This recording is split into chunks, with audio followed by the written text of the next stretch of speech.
Assalamualaikum warahmatullahi wabarakatuh. Halo anak-anak. Hari ini kita akan belajar perjuangan mempertahankan kemerdekaan.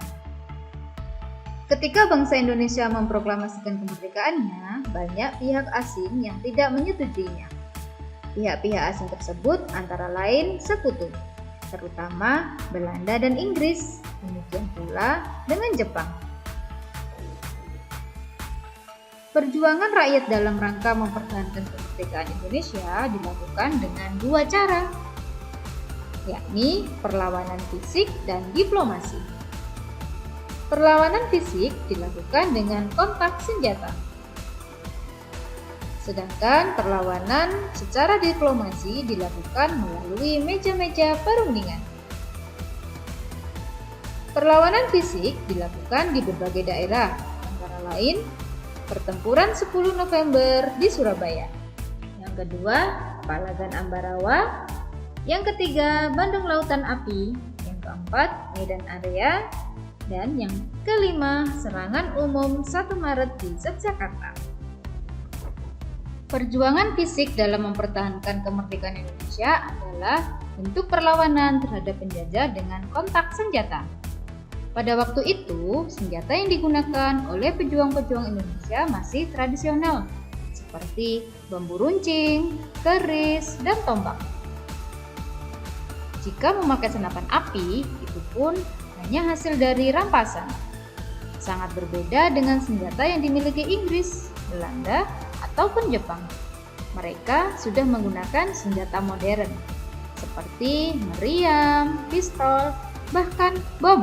Kemudian, perjuangan secara diplomasi juga dilakukan dari perundingan satu ke perundingan yang lain. Yang pertama ada perundingan Linggarjati. Perundingan ini diadakan pada tanggal 10 November 1946 di Linggarjati, Cirebon, Jawa Barat. Dalam perundingan ini, Indonesia diwakili oleh Sultan Syahrir dan Belanda diwakili oleh Profesor Schirmeenhorst. Hasil perjanjian ini adalah sebagai berikut.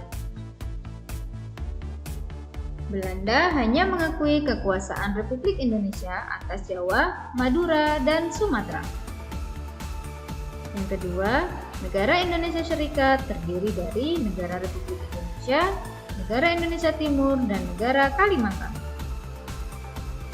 Yang ketiga, negara Indonesia Serikat dan Belanda merupakan satu uni dengan nama Uni Indonesia Belanda yang diketahui Belanda.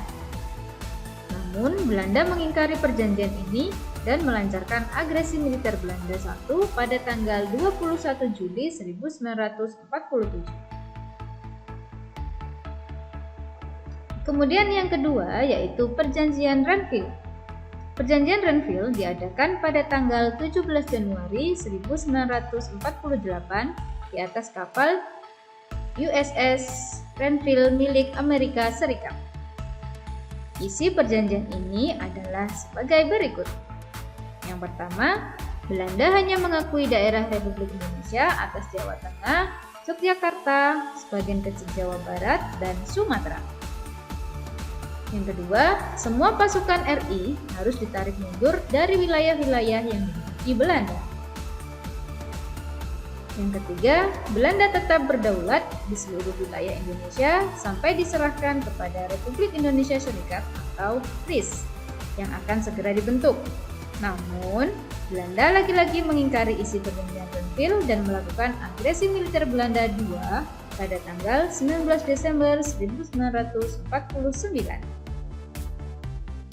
Yang terakhir yaitu Perjanjian Royan-Royan. Perjanjian Royan-Royan diadakan pada tanggal 17 April 1949 di Jakarta.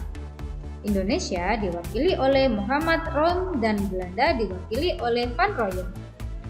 Isi perjanjian ini adalah yang pertama, pemerintah Indonesia dikembalikan ke Yogyakarta. Yang kedua, menghentikan gerakan militer dan mengembalikan tawanan. Yang ketiga, Republik Indonesia sebagai bagian dari negara Indonesia Serikat.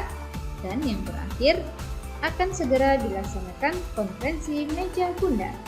Itu tadi materi yang bisa Bu Enda sampaikan pada hari ini. Semoga bermanfaat buat kita semua. Sampai jumpa pada pembelajaran selanjutnya. Wassalamualaikum warahmatullahi wabarakatuh.